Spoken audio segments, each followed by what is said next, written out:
ভিডিঅ'টো চাই লওক।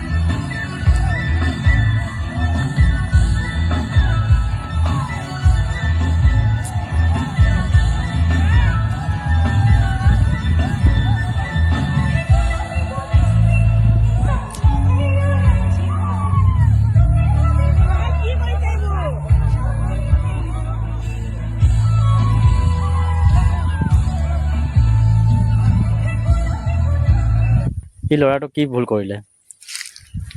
প্ৰগ্ৰেম হয়, ফাংচন হয়, সকলোৱে ফূৰ্তি কৰিছে, সিও জাপ মাৰি ফূৰ্তি কৰি দিলে।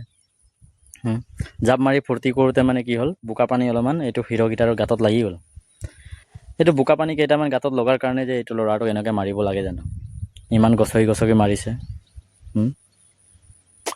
সেইটো ভিডিঅ'টো ইমানে শ্বেয়াৰ মাৰক, অসম আৰক্ষীত তাত পাব লাগে আৰু এইটো ন্যায় দিব লাগে ল'ৰাটোৰ কাৰণে। কাৰণ ই অকলে বুলি তাক ইমান মাৰিছে, লগৰ থকাৰ কাৰণে হ'লে নমাৰিলেহেঁতেন। ই অকলে বুলি সকলোৱে মিলি কিনে তাক মাৰিছে। এইটো কৰিব নালাগে কিন্তু, কাৰণ ইও ফূৰ্তি কৰিছে, তহঁতৰ লগৰে হয়, তহঁতৰ লগৰীয়াই হয়। তো ই ফূৰ্তি কৰিছে, কিবাটো গলতি কৰা নাই নহয়, বা তহঁতৰ বাই ভনীৰ গাঁৱত হাত দিয়া নাই নহয়। সি জাষ্ট ফূৰ্তি কৰিছে, তোমালোকেও ফূৰ্তি কৰিছে, সকলোৱে ফূৰ্তি কৰি আছে বুলি সিও জাপ মাৰি দিলে। ভুলত পানী লাগি গ'ল চাগে, এইটো তহঁতে মুখৰ পৰা বুজাব পাৰ। এইটো হাতে ঘুচাই লাঠিয়ে এনেকুৱা বুজাব নাপায় নহয়, সেইটো কৰিব নাপায়। এইটো বহুতে ভুল হৈছে আৰু এইটো ল'ৰাটোক ন্যায় দিব লাগে, য'ৰে হওক। চাবুৱা বুলি ইয়াত লিখা আছে, আৰু এনেকৈ কৰিব নাপায়। সিও ফূৰ্তি কৰিছে, সিও মানুহ হয়।